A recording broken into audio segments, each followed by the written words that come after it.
और ये विधानसभा है फूलपरास का संग्राम। जानते हैं फूलपरास में किस तरह की इस बार जंग होने वाली है। फूलपरास से जेडीयू ने फिर से शीला मंडल पर भरोसा जताया है, तो कांग्रेस ने अपना प्रत्याशी यहां बदला है और सुबोध मंडल को चुनावी मैदान में उतारा है। तो पीके की पार्टी से भी यहां पर कैंडिडेट हैं। तो रंजन जी, फूलपरास को अगर आप देख रहे हैं, दो मंडल के बीच में मुकाबला, तीसरा पीके के भी प्रत्याशी, कैसा संग्राम यहाँ दिख रहा है? देखिए, फूलपरास में भी मुकाबला जो है बहुत रोचक बनता हुआ दिख रहा है। फूलपरास से ये भी पहले चर्चा थी कि तेजस्वी यादव जो अगर दूसरी सीट से लड़ेंगे तो वो सीट फूलपरास की होगी, और ऐसा इसलिए था क्योंकि यहाँ पर यादव वोटर्स की संख्या बहुत अच्छी है।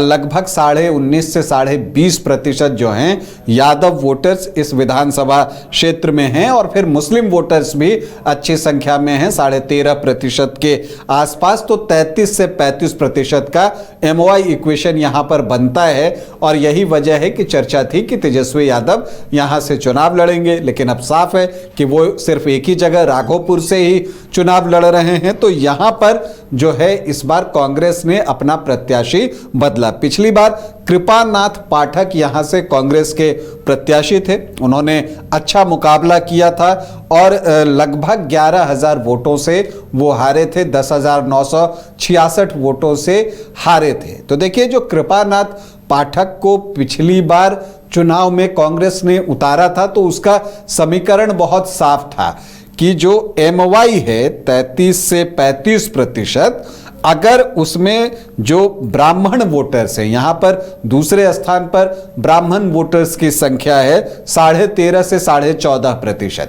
तो कांग्रेस ये सोच रही थी कि MOI को इंटैक्ट रखते हुए 33 से 35% को इंटैक्ट रखते हुए अगर 13.5 से 14.5% वोट को अपने पाले में किया जाए या एक सेंध इसमें लगा ली जाए तो काम बन जाएगा। लेकिन पिछली बार ऐसा हो नहीं सका, क्योंकि कृपानाथ पाठक को जो वोट आए वो 35.2% वोट ही आए।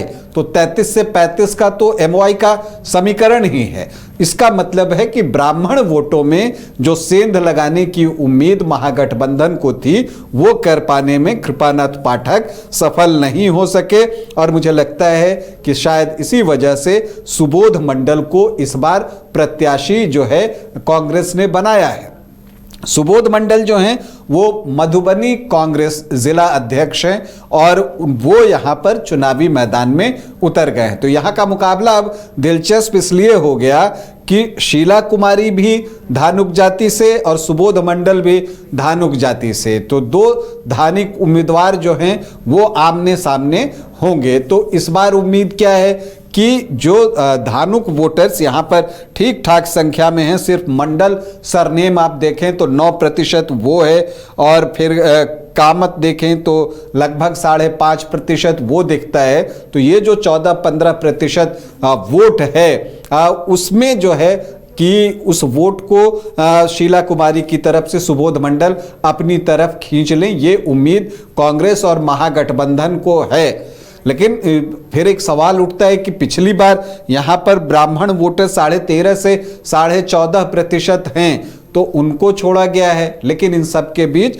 जनसुराज ने जो है यहां से जलेंद्र मिश्रा जो कि ब्राह्मण जाति से आते हैं उनको यहां पर प्रत्याशी बनाया है। तो शीला मंडल के लिए जो चुनौती है वो पहली चुनौती तो ये है कि जो स्वजातीय वोट हैं उनको वो किस तरह से अपने पास इंटैक्ट रखती हैं, जो कि पिछले चुनाव में उनको पूरी तरह से गया था।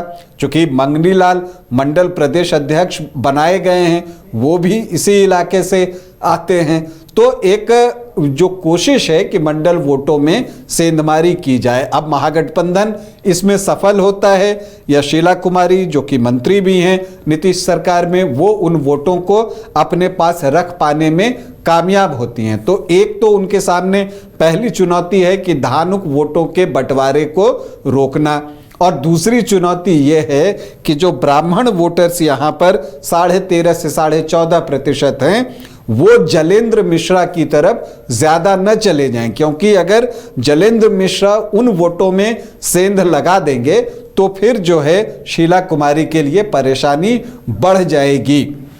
लेकिन यहाँ पर क्या कुछ होता है, एक डेवलपमेंट हुआ, जैसा मैंने आपको बताया कि यहाँ पर यादव बहुल विधानसभा क्षेत्र है फूलपरास, तो यहाँ पर जो मुख्यमंत्री हैं मध्य प्रदेश के डॉक्टर मोहन यादव, उनकी सभा लगाई गई थी। और यहाँ इस सभा में जब वो आते हैं, मोहन यादव जब भी बिहार में कहीं सभा करते हैं तो वो ये कहना नहीं भूलते कि बीजेपी ही है जो कि किसी भी कार्यकर्ता को मुख्यमंत्री, प्रधानमंत्री या कुछ भी बना देती है, और फिर तुरंत अपना वो उदाहरण देते हैं कि मैं यादव जाति से हूँ और मुझे जो है मुख्यमंत्री बीजेपी ने बनाया। तो चूंकि यहाँ पर यादव वोटर्स की संख्या अच्छी खासी है, तो उस पर जो है यहाँ पर बीजेपी एनडीए की नज़र है कि उस वोट में से अगर मोहन यादव के जरिए कुछ वोट निकाल लिए जाएं तो फिर जो है उनको लाभ मिल सकता है।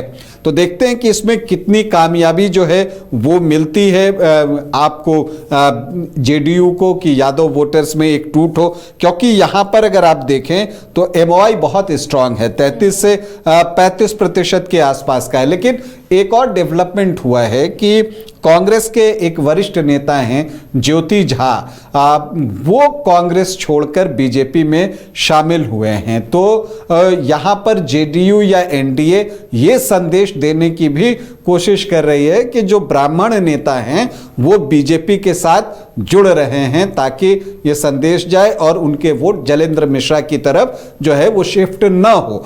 तो ये सारी चीज़ें जो है यहाँ पर चल रही हैं। फूलपरास का इंपॉर्टेंस इसलिए भी है कि एक वक्त ये भारत रत्न कर्पूरी ठाकुर की सियासी कर्म भूमि बनी थी, और तब जो है कर्पूरी ठाकुर यहाँ से चुनाव जीते थे। ये 1977 में बाई इलेक्शन हुआ था, और तब देवेंद्र प्रसाद यादव जो है यहाँ से विधायक थे। लेकिन कर्पूरी ठाकुर चाहते थे कि जब वो सदन में जाए मुख्यमंत्री के तौर पर तो विधानसभा से चुनकर जाएं, विधान परिषद से नहीं। तब जो है देवेंद्र प्रसाद यादव ने जो है यहाँ से इस्तीफा दिया था, और फिर बाई इलेक्शन हुआ था, और तब जो है कर्पूरी ठाकुर उस समय, जबकि इतने वोट होते नहीं थे, 65,446 वोटों से जीते थे। खैर, ये तो इतिहास की बात हो गई, लेकिन फिलहाल अगर आप देखिए तो शीला कुमारी और सुबोध मंडल के बीच आमने सामने की लड़ाई दिखती है। लेकिन जलेंद्र मिश्रा कितना वोट अपने स्कूल बैग में डालते हैं, और खास करके ब्राह्मण जाति से, उस पर जो है फूलपरास का परिणाम बहुत कुछ निर्भर करेगा। तो ये फूलपरास विधानसभा की जंग की कहानी है। कौन किस पर भारी पड़ेगा, इस पर हमारी नजर बनी रहेगी।